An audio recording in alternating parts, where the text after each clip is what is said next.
Humas Avanim Haluk, 5 smooth stones.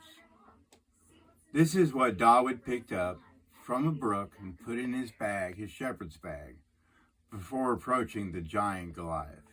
And Shaul armed David with his armor, and he put a helmet in brass upon his head, and he also clothed him with a coat of mail. And David girded his sword upon his armor, and he essayed to go. But he had not tried it out, and David said to Shaul, I cannot walk with these, for I have not tried them. And David put them off of him. And he took his staff in his hand, and he chose for him 5 smooth stones. Rather, you think that Goliath was 10 feet tall or 6 feet tall. He was taller than David. And from everyone else's viewpoint, not a man that any other man would be able to defeat that day. The question proceeds, why 5?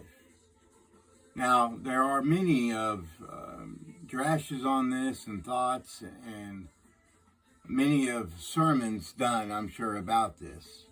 A few of the more popular beliefs or thoughts are, well, the most simple one is represents the 5 books of Torah. Another one is the 5 Sephirot, found in the Kabbalah Tree of Life. There's the Keter, the crown, Hakma, for wisdom, Binyah, understanding, Hesed, love and mercy, and then there's Gorah, strength. That's a possibility. Another one is Goliath had 4 brothers. So 1 stone for him and his 4 brothers. Now, they're not all named, and even the fact that they have 4, this is piling information from books and another, but some of the other giants around that time mentioned are Lamai, which I believe is a brother of, directly a brother, 1 Chronicles 25, Ishbai Binyob, which would be 1 Samuel 21:16, and Shippa, 2 Chronicles 24. These may be his brothers, so maybe that's why. For what we're doing, what we're saying is, we need you to pick up those 5 smooth stones out of the Bible every day to go up against Goliath, which is different for everybody, but we're going to call Goliath the world. A combination of Edom and the Philistines for our usage of the 5 smooth stones. So I started this, me and my wife started this challenge yesterday. So we are on verse 10 of Bereshit after today.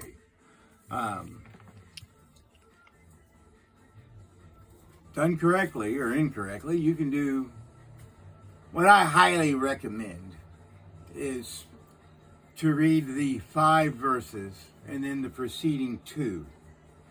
So 7 altogether.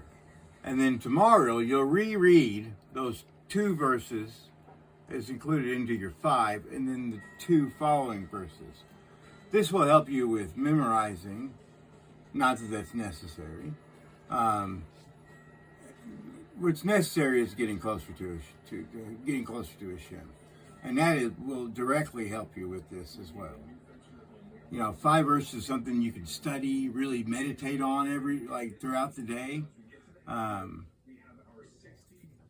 Talk about it with your friends and family. You will, and I guarantee you will read things that you have read 100 times before, and on this 101st time, it will be different. It is a living, the Torah is alive. It's a supernatural book that many of people all over, from Muslims all the way to Jews, will tell you that it changes. It doesn't adapt necessarily, but it definitely, things will pop out at you that never popped out before. Rabbi Yeshua, he talked about this in his parables. once you understand that all of his parables are about the Torah. You find a treasure in a field and the guy buries it and then goes and buys the field. But you don't even have to do that. You have the Bible. You have the treasure. You have all the jewels, the gold, the silver. This thing is worth more than my life. Join Mizrah with the 5 Smooth Stone Challenge.